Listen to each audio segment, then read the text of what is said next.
Welcome back, folks.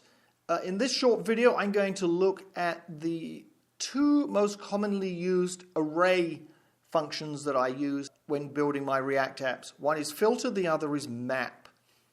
Here's what's going on in this example, and look in the right-hand corner, 03 array filter.html. I've got examples for all of these. You can download them, run them, extract the code, hack the code, use it. Why reinvent the wheel, guys, when you've got working examples to start from? So these array functions takes an input array, loops through each entry in the array, and the filter allows you to exclude entries you don't want in the output array. Here's how it does it. Here's CL main. The target or output array is only NFL teams in this case. The input array, this.props.sports teams, that gives you a big hint that this was passed into CL main as a property. It's an array, so I can do .filter and kick off the .filter functionality. And this is what it looks like. The variable there, a sports entry, is the variable which gets one entry from the inbound array dumped into it each loop around, and you can then process that one entry.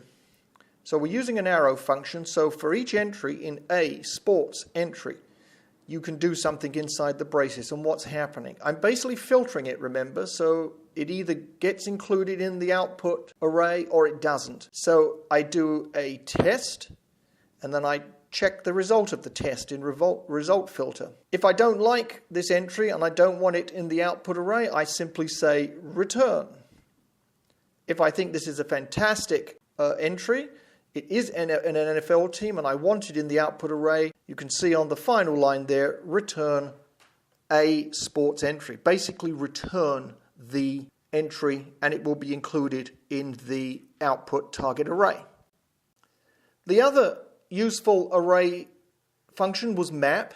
Again, it takes in an array, loops through each entry and gives you a chance to map the data, to modify the data and hand it back to a target array. I'm being given the NFL teams, and what I want to do is simply change something. I want to change the ratings from a number to a word, upper, middle, or lower, based on whether it's 1, 2, and 3. And what have we got? I've got a mapped array, which is my target output array. So I say mapped array, which is my output array, equals only NFL teams dot map. And every loop through the inbound array, it will grab an entry and put it into the variable a sports entry. And then within the braces, I can go to work on that entry. A sports entry rating, if it's 1, change it to upper, 2 to middle, 3 to lower. And then return the very same object that was given to me, or entry that was given to me, to be included in the output array. So mapping allows you to change things inside the same object. So here's something you can do with array functions. You can chain them together. So as you can see in the picture, we can start with array A that gets filtered into B, mapped into C, and filtered into D. And then finally, the output from D ends up back at the target, your identified target array. Conceptually, it's just like piping utilities. You've probably done this in command line utilities. grep, pipe, wc-l, and so on and so forth. And the thing we just have to understand is the syntax, how to do that. Number 1 there in the yellow box is a filter, and it's saying that the target array will be array of upper NFL teams. And we begin with filter number 1. Output from filter number 1 gets passed into the map function. And the syntax, as you can see there in number 2, is .map.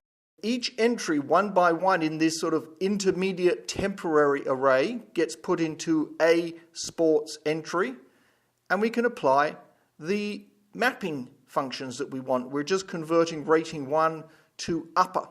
Then the output from the map function is piped, inverted commas, into the filter at number 3.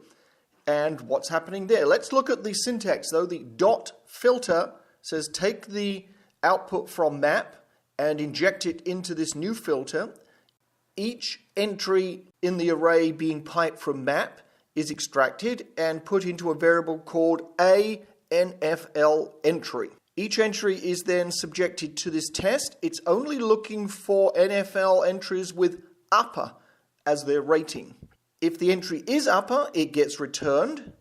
Otherwise, you simply do a return statement and that excludes it from the output. So finally, we end up with an array, the target on the far left, with just two entries, the New England Patriots and the Seattle Seahawks, both of which are NFL teams and both have ratings of upper. And finally, here's a very fine article I enjoyed reading by David Atchley. The URL is at the bottom of the screen, and it's a very good article about array filters such as map, filter, and reduce.